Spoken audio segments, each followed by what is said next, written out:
বিসমিল্লাহির রহমানির রহিম। ঘূর্ণিঝড় রুমালের সর্বশেষ অবস্থান দেখার জন্য আমি বর্তমানে নদীর তীরে অবস্থান করতেছি।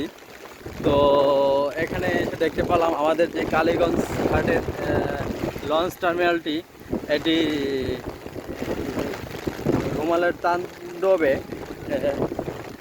এখানে গার্লস স্কুলের পিছনে, গার্লস স্কুলের পিছনে এসে ছিটকে পড়ে রয়েছে। তো এই ঘাট থেকে মোটামুটি অনেকটা দূরে জায়গায়। তো এটি আসলে বিআইটিডব্লিউআইয়ের একটি অসতর্কতার কারণে এই ঘটনাটি ঘটছে। তো আমরা এখন দেখব যে আমাদের লাইনা মাধ্যমিক বিদ্যালয়ের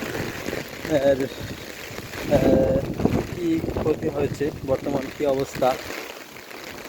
তো এটি হচ্ছে টার্মিনালটি আসলে বৃষ্টি থাকার কারণে তো আমরা আসলে ভিডিও করা যাচ্ছে না, এরকম একটা পরিস্থিতি। তো আমি আসলে প্যাকের ভিতরে আটকে গিয়েছি। তো যাই হোক, সামনে আগানোর চেষ্টা করতেছি, কিন্তু ব্যাগ বেশি থাকার কারণে জুতা হাতে নিয়ে সামনে আগাতে হবে। তো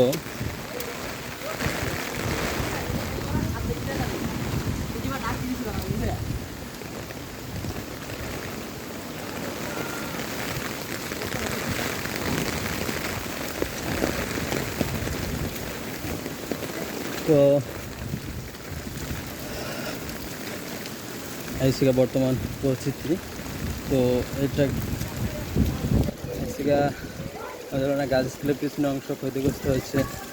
তো এটা হচ্ছে পিছনের অংশ, দেখা যাচ্ছে দুটো পিলার সরাসরি ক্ষতিগ্রস্ত হয়েছে। তো আসলে ভবনের মেইন পিলার ক্ষতিগ্রস্ত, ভবনটা অনেকটা ঝুঁকিপূর্ণ অবস্থায় থাকে।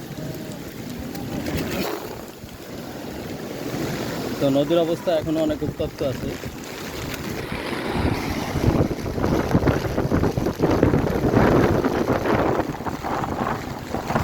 তো আজকে এই পর্যন্তই, বৃষ্টির কারণে আসলে ভিডিও করা যাচ্ছে না।